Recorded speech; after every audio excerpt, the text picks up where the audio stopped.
అనకాపల్లి జిల్లా అచ్యుతాపురం మండలం పూడిమడక గ్రామానికి చెందిన చౌడపల్లి ఎర్రయ్య తన నలుగురు స్నేహితులతో సముద్రంలో చేపల వేటకు బయలుదేరి వెళ్లారు. వేట కొనసాగిస్తుండగా వీరికి 200 కేజీల మండకొణేం అనే చేప వీరి వలకు చిక్కడంతో దానిని పడవలోకి లాగే ప్రయత్నంలో ఎర్రయ్య అనే మత్స్యకారుణ్ణి చేప సముద్రంలోకి లాక్కుని వెళ్లిపోయిందని అతని స్నేహితులు తెలియజేశారు.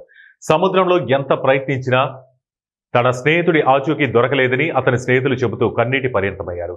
ఈ విషయమై అధికారులకు తెలియజేసినప్పటికీ ఏ ఒక్క అధికారి కానీ స్థానిక ఎమ్మెల్యే గానీ స్పందించలేదన్నారు. అధికారులు స్పందించి తన బిడ్డ శవాన్ని వెతికి తమకు అప్పగించి కడసారి చూపుకు నోచుకునేలా చేయాలని మృతుని కుటుంబ సభ్యులు అధికారులను వేడుకుంటున్నారు. స్థానిక ఎమ్మెల్యే గారు కూడా ఈ పక్కనే ఒక 7-8 కిలోమీటర్ల దగ్గర ఉన్నారు. ఆయన కూడా వచ్చి కనీసం అధికారులను కానీ ఆయన కూడా ఈ కుటుంబాన్ని కానీ పరామర్శించడం జరగలేదు. ఆయన పరామర్శించున్న అధికారులకు ఆదేశాలు ఇచ్చిన ఈ పాటగాళ్ళ బాడీ దొరికాను. ఇక్కడ స్థానిక ఎంపీ కానీ ఎమ్మెల్యే గారిని కానీ స్పందించి ఈ మత్స్యకారుల కుటుంబానికి అండగా ఉండాలని, ప్రభుత్వం నుంచి ఏమైనా ఆర్థికంగా సాయం అందించాలనేసి మా మత్స్యకారులు కోరుకుంటున్నాం. అలాగే ఈ కుటుంబానికి ఆ కుర్రవాడు పెద్ద అయినా, 2 చెల్లెళ్ళు ఉన్నారు, ఒక తమ్ముడు ఉన్నాడు. ఈ కుటుంబానికి పెద్ద దిక్కు అయినా ప్రభుత్వం కానీ ఎమ్మెల్యే గారు కానీ స్పందించి మేలు చేస్తారనేసి గ్రామస్తులందరూ కోరుకుంటూ, అలాగే అధికారులు కూడా స్పందించి ఆ కోస్టల్ గార్డ్ ద్వారా హెలికాప్టర్.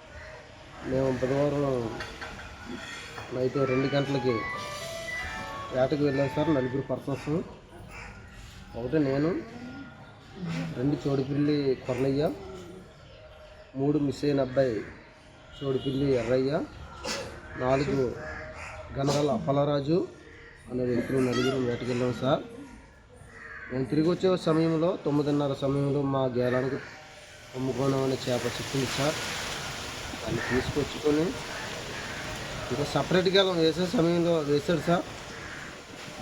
వేసిన తర్వాత ఆ అబ్బాయికి తాడు చుట్టుకొని చేపలు ఆగలని చేపతో పాటు నీటిలోకి వెళ్ళిపోయాడు సార్. దాని తర్వాత నేను సపరేట్ తాడు పట్టుకొని దూకి వెళ్ళి 20 నిమిషాల పాటు సముద్రంలో వెతకడం జరిగింది సార్.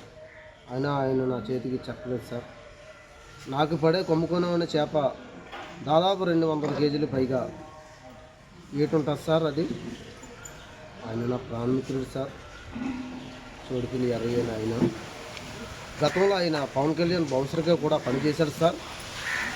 సార్ నేను ఒకటే విన్నపం కోరుతున్నాను సార్, ప్రభుత్వం లోపల ఇన్సిడెంట్ జరగడం వల్ల మిస్సింగ్ అంటే అదృశ్యమేడని చెప్పి ఆ బోట్లో ఉన్న వ్యక్తులు చెప్పడం జరిగింది. బయటకు వచ్చాక తర్వాత సాయంత్రం 4 గంటలకి వాళ్ళు ఎవరైతే ఉన్నారో వాళ్ళ పేరెంట్స్ అచ్యుతాపురం పోలీస్ స్టేషన్లో కంప్లైంట్ అవ్వడం జరిగింది. ఆ తర్వాత మేము కోస్ట్ గార్డ్ వాళ్ళకి అంటే ఇంటిమేట్ చేయడం జరిగింది.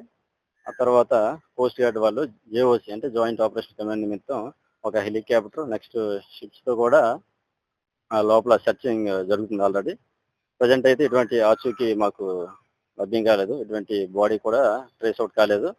మేము కూడా తీర ప్రాంతం అయినటువంటి మాది ఈ లింగపట్నం, బారువా ఈ లిమిట్స్ మొత్తం చుట్టుపక్కల పోర్టు, పూడిమడక, పెంటకోట మొత్తం